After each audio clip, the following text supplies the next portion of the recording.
다시 화면 볼게요. 이번에는 이런 거를 하나 보도록 하죠.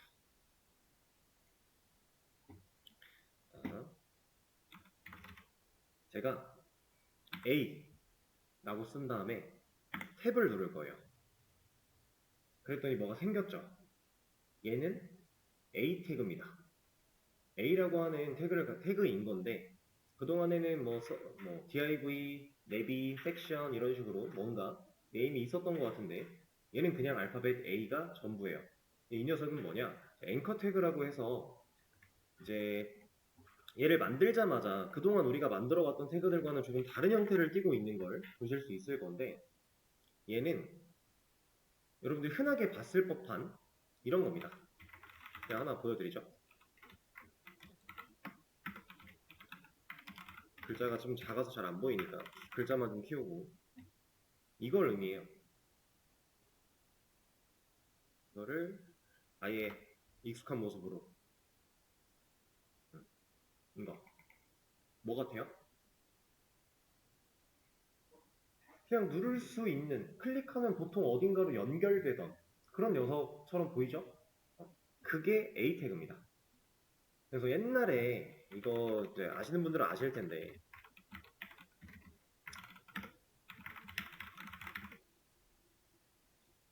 나이가 조금 있으신 분들은 이거 다 아실 거예요. 이제 인터넷 초창기에 네이버는 이렇게 생겼었거든요. 지금의 네이버랑은 많이 다르죠.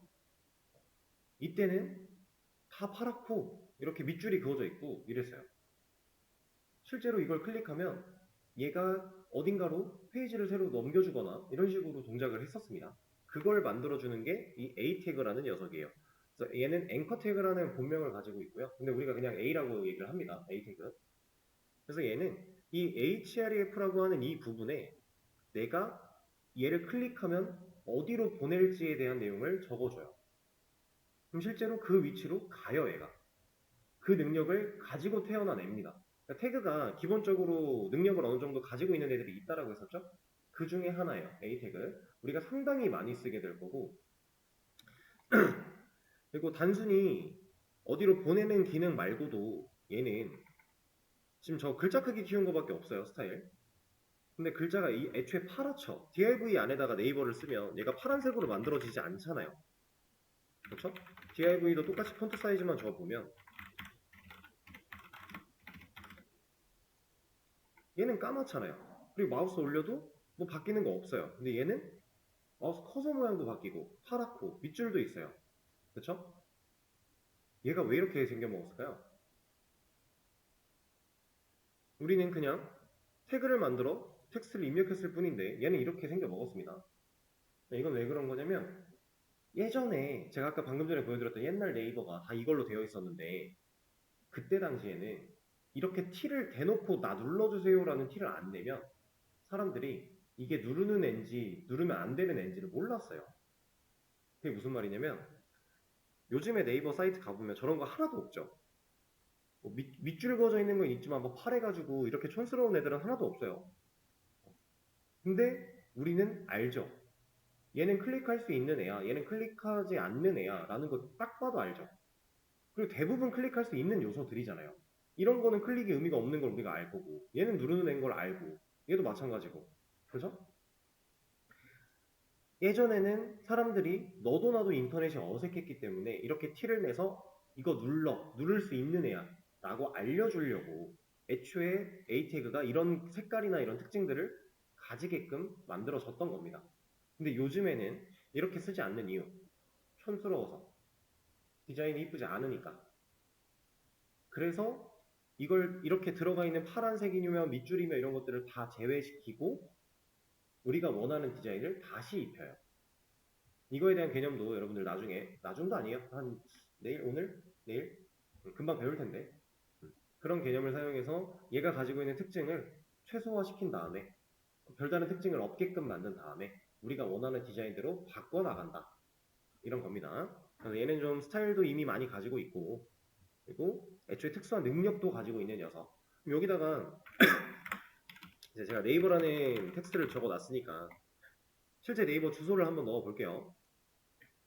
그리고 이제 이 href라고 하는 이거는 이거 하기 전에 이거부터 보죠. 그냥 이 녀석은 우리가 태그를 만들면 알아서 생겨났던 거예요. 지금 탭이라는 키를 사용해 오토 컴플리트 자동 완성을 시켰더니 알아서 생겨난 거죠. 우리가 직접 타이핑한 게 아닙니다. 당연히 우리가 직접 타이핑을 해도 되고 자동 완성으로도 만들어주고 이렇다라는 건 얘는 A 태그를 사용할 거면 거의 필수야 라고 생각하시면 되는 거예요. 그러니까 얘를 안 쓴다고 A 태그를 못 써 이건 아니거든요. 근데 얘가 없을 거면 A 태그 쓰는 이유가 없는 건 맞아요. 그래서 일반적으로 A 태그다 하면 얘를 무조건 씁니다. 근데 얘는 이 안에 들어갈 내용은 우리가 어디로 보낼지에 대한 내용인데, 자, 이런 녀석들 href라고 하는 이런 녀석들, 얘는 속성이에요. 속성. 우리가 밑에서 CSS에서 사용하는 폰트 사이즈 같은 이런 애들은 스타일 속성이라고 했었죠, 제가.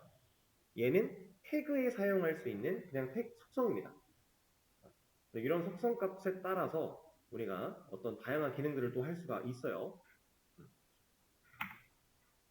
자, 아까처럼 여기다가 네이버를 넣어 볼 건데, 자, 여기다 넣을 때는 실제로 어딘가로 넘어가는 도메인을 제가 입력을 했죠. 이런 상황일 때는 사실 얘가 붙어야 됩니다. 근데 이렇게 붙여도 얘는 못 가요. 누르면 막혔어요. 이거는 코드펜이 막은 거예요. 그러니까 코드펜과 네이버가 서로 통신하는 과정에서 이렇게는 접근을 못하게끔 막아놓은 거라 이렇게는 못 가고요. 이걸 실제로 가능하게 하려면 속성 하나를 더 쓰면 돼요. 타겟이라고 하는 속성이 있고 이 안에 언더바 블랭크라고 하는 값이 있습니다. 자, 이만큼이 속성이고요. 이 속성의 값을 뭘로 줄 건지 이퀄 연산자를 사용해서 표현한 거고, 그 뒤에 on, 이 쌍따옴표로 감싸져 있는 언더바 블랭크라고 하는 얘가 이 타겟이라는 속성의 값으로서 사용이 되는 거예요. 다 이런 개념입니다. 그 태그에 쓰는 속성들은. 자, 이 타겟 언더바 블랭크 얘는 뭐냐면 그냥 간단하게 새 탭에서 열기 라고 생각하시면 돼요. 지금 보세요. 누르면 이제 네이버가 떠요.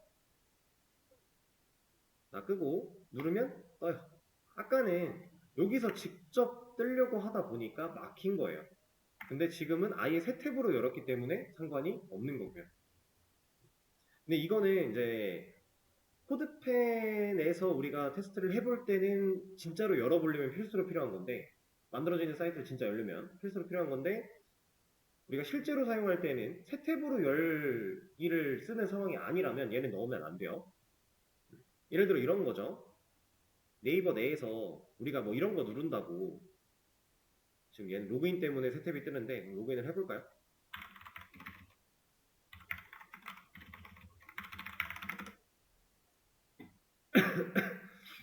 여기서 뭐 이런 뉴스 이런 거 누른다고, 아 얘도 새 탭이네. 새 탭으로 안 열리는 거 없나? 블로그? 여기서 블로그? 얘도 새 탭이야? 이런 거 지금 다 타겟 언더바 블랭크가 있다라고 생각하시면 돼요. 새 탭으로 열기니까. 그냥 움직이는 거 없나? 없을라나? 이거 다 될 것 같은데. 다 열리네. 그냥 여기서 그냥 설명을 드리죠. 새 탭으로 열리지 않고 그냥 얘는 그대로 있는데 이 안에서 이 화면이 바뀌는 상황이라고 한다면 저 타겟 언더바 블랭크가 들어가면 오히려 안 되는 거예요. 그 상황에 따라 우리가 어떤 걸 써야 될지 잘 생각을 해야 된다는 얘기고, 네이버가 원래 이렇게 다 새 탭이었는지 저는 오늘 느낀 것 같아요. 어쨌든 이렇게 A 태그를 사용할 수 있다. 자, 그러면 얘를 활용해서 다음도 한번 가보도록 하죠.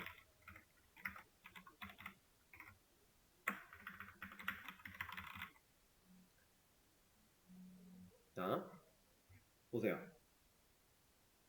지금 일단 A 태그 두 개, 그러니까 총 두 개의 엘리먼트, 두 명의 배우를 제가 만들어 놨어요. 그렇죠? 이 두 명의 배우는 한 줄을 혼자 쓰고 있나요? 아니죠. 지금 공간이 있기 때문에 한 줄에 여러 개가 나오고 있고 공간이 없어지면 내려가는 모습이죠. 그렇죠? 그렇다라는 건 일단 이 A의 디스플레이는 블록은 아니다. 그러니까 인라인인지 인라인 블록인지 이거는 이제 속성 정리에 A 태그가 인라인이다라고 나와 있었잖아요. 그걸 만약에 몰랐다고 해도 블록은 아니다라는 사실은 우리가 알 수 있죠. 한 줄을 혼자 쓰지 않으니까. 그러면 이 A 태그 자체는 글자라고 봐도 된다라는 얘기예요.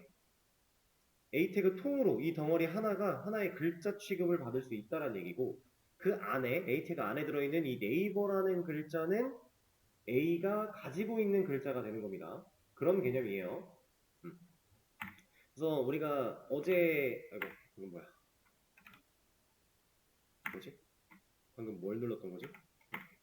어제 어, 이제 디스플레이의 기본 속성들 네 가지, 블록과 인라인 블록과 그냥 인라인과 논 이렇게 있을 때 이거는 그냥 가리는 거. 인라인은 일단 지금 몰라도 됩니다. 두 개 남겨놨었죠.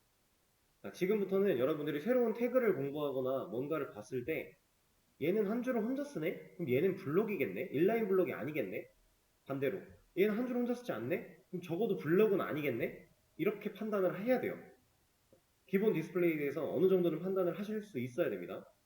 그러려고 우리가 어제 디스플레이를 배운 거고, 이 개념이 상당히 중요한 거라서. 그러면 이제 블록이 아니다라는 사실을 알았기 때문에 그럼 얘를 줄 바꿔주고 싶어요. 어떻게 해요? 방금 전에 배운 BR 쓸 수 있어요. 그럼 줄 바꾸겠죠. 얘가 이 BR 자체가 줄 바꾸는 거였으니까. 근데 이거 말고도 방법이 있겠죠. A를 디스플레이를 블록으로 바꾼다. 이런 것도 방법이고요. 그리고 또 이 A를 블록 요소한테 가둔다.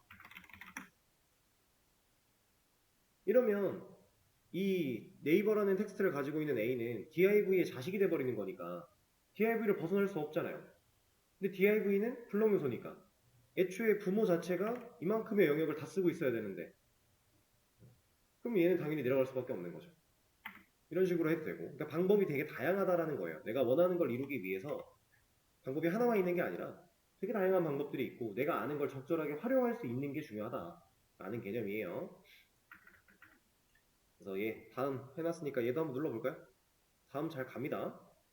근데 모든 사이트를 이렇게 다 열어볼 수 있는 건 아니에요. 구글은 이렇게 블랭크를 써도 막혔어요. 아마 지금도 막혔을 것 같은데 한번 해볼까요?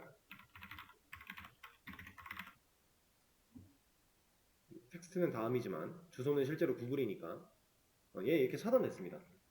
이거는 이제 얘네들이 막아놓은 거기 때문에 우리가 어떻게 할 수 있는 방법이 없는 거고,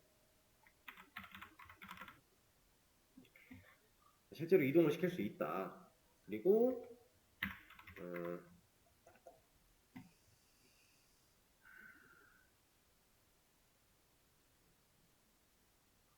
자, 일단 기본적으로 A 태그. 근데 이제 이런 걸 한번 해볼 거예요. 저희가 어제 아예 한 번에 여러 개 만드는 것도 배웠죠. 간단하게 제가 마지막에 보여드렸던 것 같은데 뭐 이런 거 했었잖아요. DF에 자식으로 섹션 만들 거고 이거 뭐 3개 만들 거야 이런 거 했었죠. 네, 되게 기본만 알려드렸던 거고, 자 제가 지금 만약에 A 태그를 100개 만들 거예요. 그럼 지금 미리 보기가 좀 많이 나오고 있죠? 실제로 얘를 탭을 누르면 100개가 만들어져요.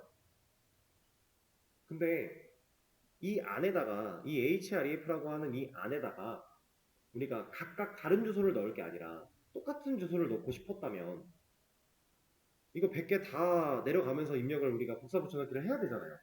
그렇죠? 너무 불편하잖아요. 이거를 한 번에 처리할 수 있습니다. 지금 이 href라고 하는 속성에다가 제가 샵을 다 공통으로 넣을 거예요.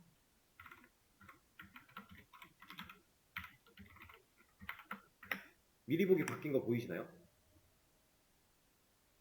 자, href라는 속성에 샵이라는 값을 넣을 거야 라는 의미인 건데 대괄호로 감쌌죠? 제가 이렇게 쓰는 방식을 이제 젠 코딩이나 emit이라고 보통 표현을 한다 이런 얘기를 했는데 제가 실제로 그런 워딩들을 쓸 거예요. emit 이렇게 표현을 합니다. 자, 이 젠 코딩과 emit 상황 속에서 이 대괄호라고 하는 녀석은 내가 만들고자 하는 태그 안쪽에 들어가는 속성과 그 속성의 값을 미리 정할 수 있는 녀석이에요. 근데 타겟 언더바 블랭크도 다 넣어주고 싶다. 그러면 이 안에서 이렇게 넣는 게 아니라, 이거 왜 되니? 원래 이거 안 되는데. 일단 기본은 속성 하나당 대괄호 하나예요. 그래서 타겟에 언더바 블랭크 이렇게. 근데 뭐 되니까 그냥 써도 될 것 같아요. 이게 코드펜에서만 되는 건지 아니면 실제로 되는 건지까지는 제가 확인을 해본 적이 없는데, 코드펜에서만 되는 상황들이 간혹 있어요. 그래서 그런 것들은 제가 아는 건 알려드릴 겁니다. 근데 이건 잘 정확히 모르겠네요. 일단은 한 속성당 하나의 대괄호를 쓰면 문제는 없으니까 일단 전 이렇게 가도록 할게요. 이러고 나서 100을 만들면 다 들어가 있어요. 그럼 한 번에 여러 개의 뭔가 태그를 만든다고 했을 때 좀 편하겠죠? 자, 그리고 한 가지 더 할 거예요. 이 대괄호는 태그 안에 들어가는 속성에 대한 내용이었고, 이번에는 중괄호를 열 겁니다. 이 중괄호는 뭐냐? 내가 지금 만들고자 하는 태그로 감싸질 텍스트, 컨텐츠 부분을 적을 수 있는 곳이에요. 그래서 여기다가 이렇게 적으면 지금 미리 보기 보이죠? 다 적히는 거? 이런 식으로 그냥 내가 원하는 어떠한 텍스트를 입력할 수 있다. 자, 그리고 이 텍스트를 입력을 하는데 순번을 좀 매기고 싶은 상황이 있습니다. 뭐 1부터 내가 지금 100개까지를 했으니까 1부터 100이라는 숫자가 나왔으면 좋겠어요. 그 숫자 공통된 게 아니니까 똑같이 1이라고 쓰면 다 1 들어갈 거잖아요. 의미가 없겠죠. 이때는 달러를 넣어주면 됩니다. 달러가 들어가면, 중괄호 안에 달러가 들어가면 알아서 1부터 증가를 시켜줘요. 쭉 100까지 나올 거고요. 근데 이 달러를 하나 더 넣으면 두 자리로 얘기를 해줍니다. 애초에 시작을 하나 더 넣으면 세 자리, 하나 더 넣으면 네 자리, 이렇게 가는 거예요. 내가 넘버링을 매기려고 할 때 활용이 가능한 녀석이다. 만들면 실제로 만들어집니다. 이렇게.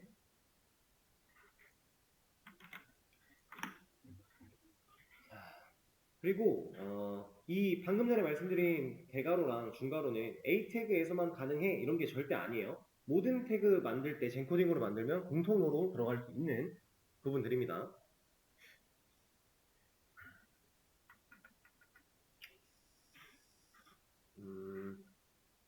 그리고 제가 좀 전에 href 부분에 넣었던 샵은, 그리고 네이버 처음 보여드릴 때 넣었던 샵은 뭐냐면 약간 이런 느낌으로 보시면 돼요. 나 링크 지정 안 해. 그 정도의 느낌으로 보시면 돼요.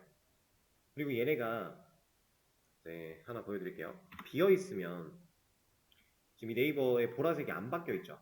샵이 되면 파란색으로 바뀌거든요. 이게 아시는 분들은 아실 텐데 한 번도 안 누르면 파란 거고요. 한 번이라도 눌렀으면 보라색으로 바뀌는 거예요. 그리고 누를 때 클릭하고 있으면 빨간색으로 변하고 이런 개념인 건데 그런 개념인 건데 이렇게 중간중간에 이렇게 보이죠? 이런 건데 제가 다시 저장을 했다가 샵을 넣으면 이렇게 계속 돌아오는 겁니다. 그냥. 그리고 지금은 눌렀을 때 코드펜이 이렇게 나오는데 이거는 코드펜에서 되는 거라 가지고 원래는 샵을 넣어놓으면 아무런 기능이 없어요. 눌러도 아무데도 이동하지 않아요. 얘도 이동을 해버리네. 왜 이동을 하는 것이야? 원래는 그렇습니다. 눌러도 변화가 없어요. 이건 코드펜에서만. 이 코드펜이라는 사이트도 계속해서 변화를 하니까 저도 모르는 것들이 막 생겨나기도 하네요.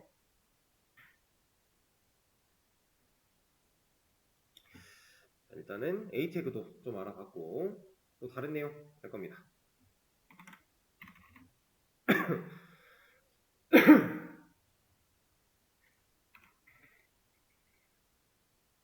자,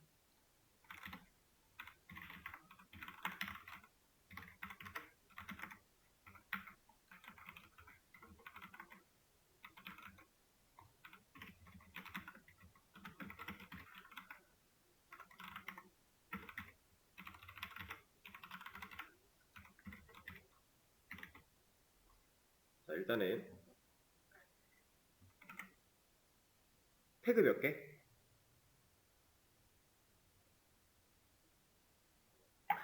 태그는 총 6개. 그죠? 여는 거 3개, 닫는 거 3개. 엘리먼트는 몇 개? 3개. 배우는 몇 명? 배우가 엘리먼트랑 똑같은데? 배우도 3명. 그죠? 자, 이런 개념 우리가 복습처럼 틈틈이 제가 말씀드릴 겁니다. 자, 그리고 이 div랑 이 div는 똑같은 div이고 갖고 있는 텍스트는 다르지만 똑같은 div예요. 근데 얘네들은 가장 큰 차이가 뭐예요? 지금 여기 딱 봤을 때. 그렇죠. 섹션의 자식인 div이고요. 얘는 섹션과 형제인 div겠죠?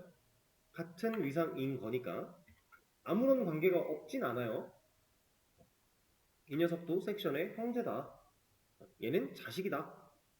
도드라치죠? 그리고 공통으로 div 배우들을 찾아가서 이 선택자를 사용해서 글자 크기를 좀 키우고 초록색으로 색깔을 바꿔라고 명령을 했더니 잘 바꾸고 있는 상태죠. 그죠? 자, 제가 한번 쓰는 걸 보고 예상을 한번 해보세요. 어떻게 동작을 할 것인가?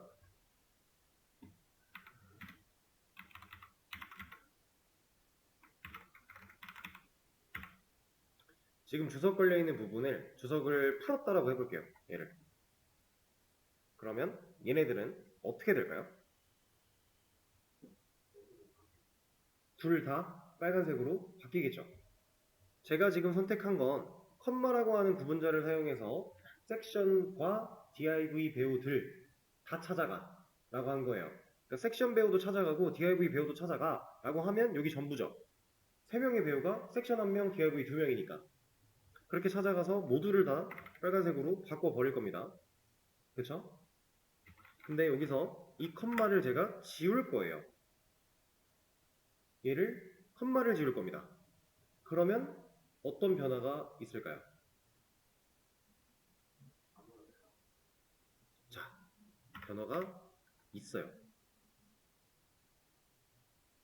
컴마를 지웠더니 방금 전 컴마가 있던 상황이랑은 확연히 다른 결과가 나왔죠.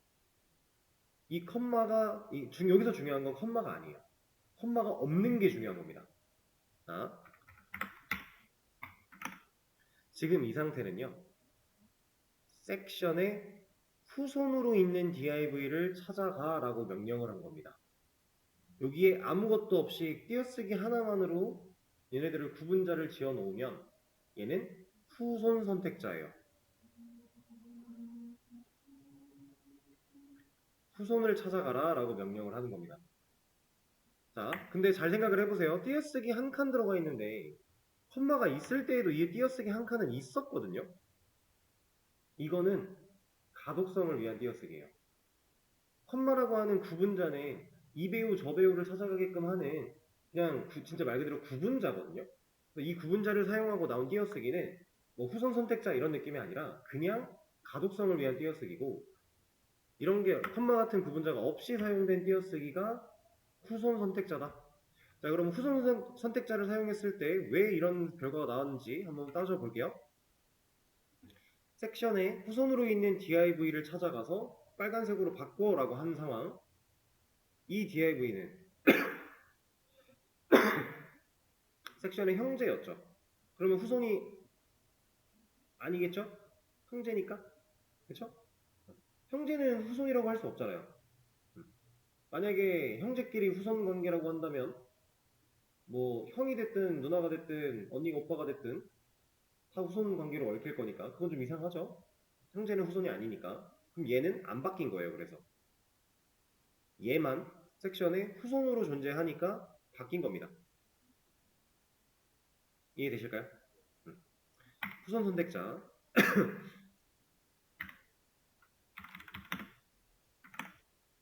이런 식으로 써도 이 띄어쓰기는 후손의 의미가 아니라는 거예요. 구분자가 나왔으니까. 근데 여기에 있는 이 띄어쓰기는 후손이 맞다는 얘기고요. 자, 후손 선택자에 대한 내용이고 그러면 이건 어떨까요?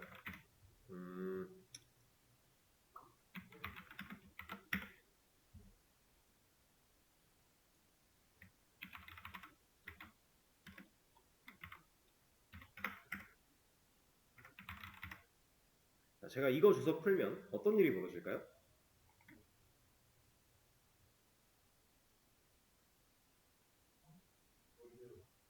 둘 다? 아니면 하나씩? 얘만? 얘만? 둘 다? 오케이. 얘는 아래 것만 바뀌어요. 자, 이거는 어제 간단하게 보여드리긴 했었는데 설명을 드리진 않았기 때문에 뭐냐면 우리가 어제 봤을 때 이 쓰여진 순서대로 일을 하니까 나중에 일한 애가 덮어 씌워지는 느낌이었죠. 그리고 실제로 지금 여기에 있는 그리는 골드가 덮어 씌웠어요. 그쵸? 근데 얘는 못 이겼네요. 왜? 섹션에 후손으로 있는 DIV를 찾아가라고 하는 이 조건이 이 선택자가 그냥 div 배우 찾아가 라고 하는 것보다 까다로운 조건이라서 선택자가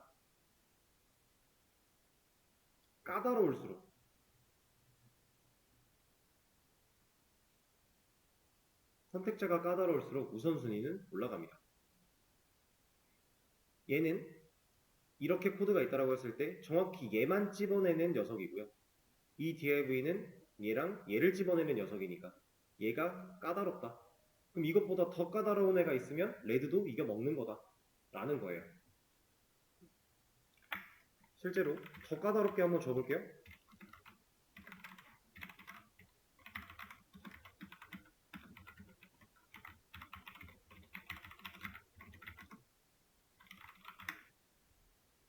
바뀐다라는 거죠. 이렇게. 그래서 이걸 어제 말씀드리면서 말씀드렸던 게 우리가 큰 범위에서부터 아래로 파고 들어갈 것이다. 이거는 부모 자식 얘기를 할 때 들었던 얘기군요. 큰 범위에서부터 파고 들어간다라고 했는데 우리가 명확하게 원하는 태그를 골라내면서 내가 원하는 스타일을 주려면 선택자를 잘 쓰는 게 중요하다. 스타일 속성이야 우리가 W3 스쿨즈 같은 데 가서 찾아봐도 되는 건데 이 선택자는 우리 상황에 맞는 선택자는 내가 판단하고 내가 찾아내야만 하는 거니까 이게 중요하다라고 하는 거고 이거는 제가 어제 말씀드렸죠? 얘는 자식 선택자예요. 앞뒤에 쓰여진 띄어쓰기는 후손의 의미를 가지는 게 아니라 가독성 때문에 하는 겁니다. 그럼 얘는 똑같이 레드가 유지되고 있네요.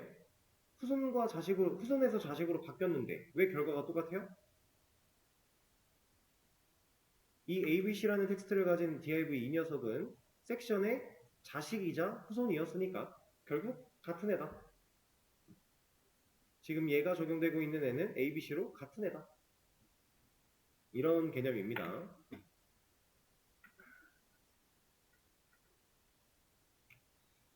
자, 근데 이제 이런 거를 좀 하나 알아볼까요? 구조를 좀 더 꽈서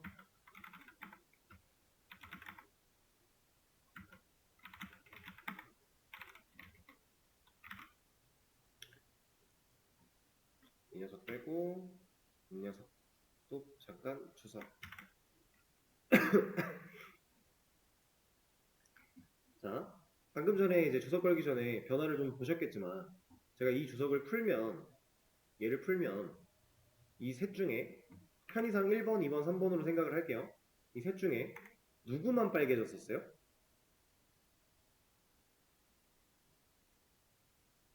못 보셨다면 그냥 예상을 한번 해보세요. 지금 이 선택자가 섹션의 자식으로 있는 div를 찾아라 라고 했어요. 그럼 섹션의 자식으로 있는 div는 이 코드 안에서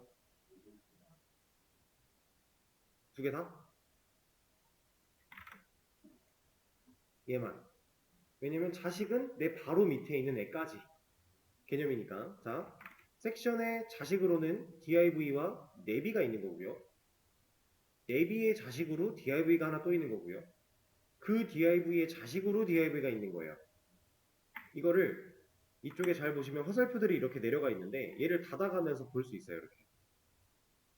섹션의 자식은 이거 두 개가 전부예요. 첫째 자식인 div 얘는 다른 자식을 갖고 있지 않아요. 그냥 콘텐츠만 들고 있는 거지. 근데 이 내비 섹션의 둘째 자식인 내비는 div라고 하는 자식을 하나 또 가지고 있는 거고요. 그 녀석이 div라고 하는 자식을 하나 또 가지고 있는 거예요. 그러면 제가 얘를 끊었을 때는 이 꺽쇠를 없애면 다 1번, 2번이 빨개진다라는 거죠.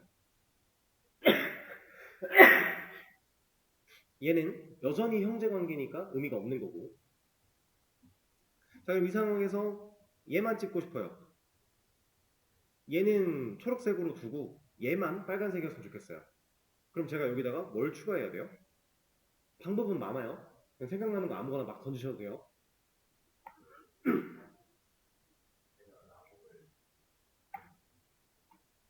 여기 섹션 뒤에 내비 하나를 넣어서 이렇게 간다. 안 되는데? 왜 안 될까요? 지금 이 선택자가 찾아 들어온 DIV는 여기까지예요.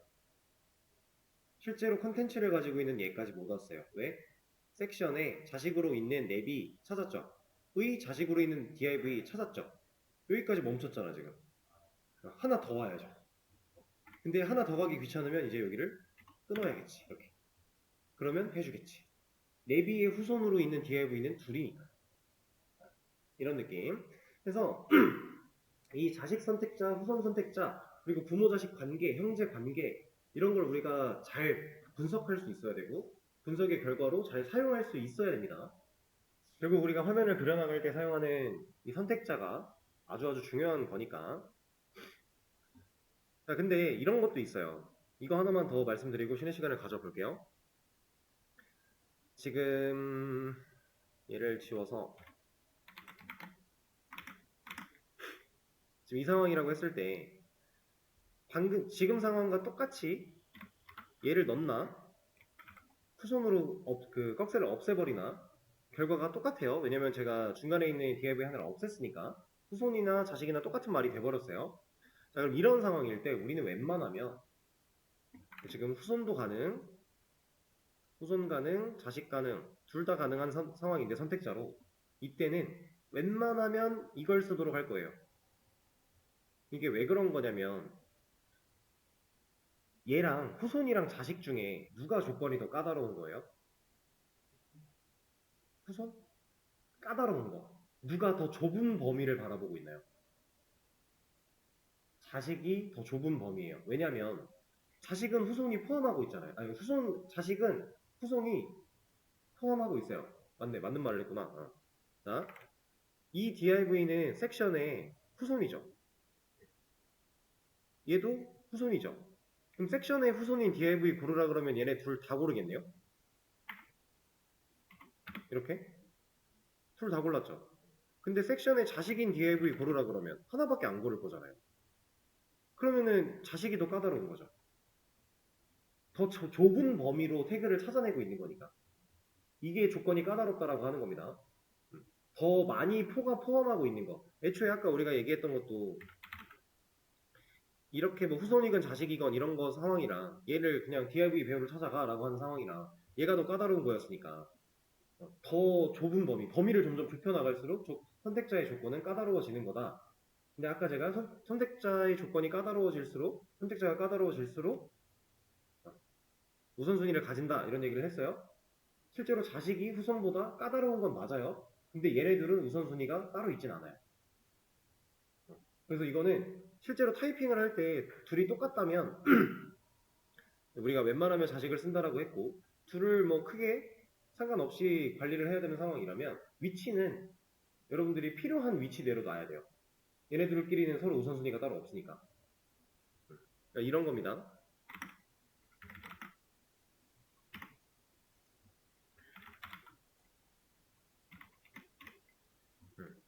얘가 우선순위 이겼잖아요 지금. 그러니까 블루가 먹었죠.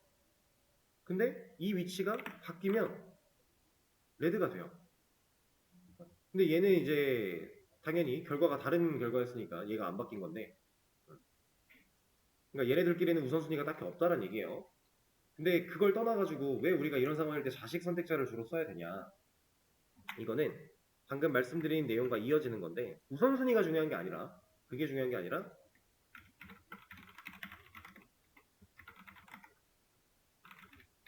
만약에 이렇게 만들어 놓고 뭔가 작업을 완료했어요. 그리고 이거 신경 쓰지 않고 밑에다가 또 추가 작업을 막 하는데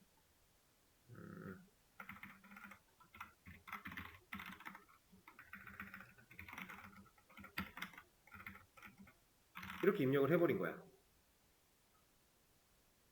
근데 얘한테는 파란색이라는 색깔을 주고 싶지 않았어요, 저는. 그러면 이거 파란색 왜 들어갔어요? 왜 파란색이 있어요? 얘 때문에 들어간 거죠. 섹션에 후손 div한테 블루가 있으니까. 우리가 후손 선택자랑 자식 선택자를 적절하게 상황에 맞게 잘 써주지 않으면 내가 원하지 않았던 부분에도 영향을 끼칠 가능성이 크다라는 거예요. 이거는 후손과 자식뿐만이 아니라 우리가 선택자를 꼼꼼하게 디테일하게 잡아야 되는 이유입니다. 내가 컨트롤하고 싶은 애는 얘였는데 얘 하나 컨트롤하고 싶어서 후손을 썼던 건데 편하게 쓰고자. 근데 이것 때문에 다른 애가 피해를 보고 있다. 그러니까 우리가 화면을 구성할 때 실질적으로 화면 구성은 태그를 10개 미만, 많이 해봐야 15개 정도로 한다고 했는데 태그들은 계속 겹친다는 얘기겠죠. 그러면 스타일을 이런 식으로 막 우리가 지금 당장 쓰기 편하자고 후손을 막 줘버리면 난리가 나는 거예요, 화면이. 원하지 않는 디자인이 여기저기 막 포함되는 거고. 그런 상황 때문에 얘가 만약에 없고 자식만 사용을 했다면 얘는 빨갛지 않을 거니까. 그죠? 그래서 정확하게 내가 원하는 걸 확실하게 찝어서 주는 연습을 많이 하게 될 것이다. 그리고 이렇게 하는 과정에 나중에는 태그 이름으로 찾아가서 이래 라고 하는 거 말고 다른 방법들도 나오겠지만 그 전까지는 중요한 부분이다. 웬만하면 둘 다 가능할 때 자식을 쓸 것이다 라는 얘기입니다.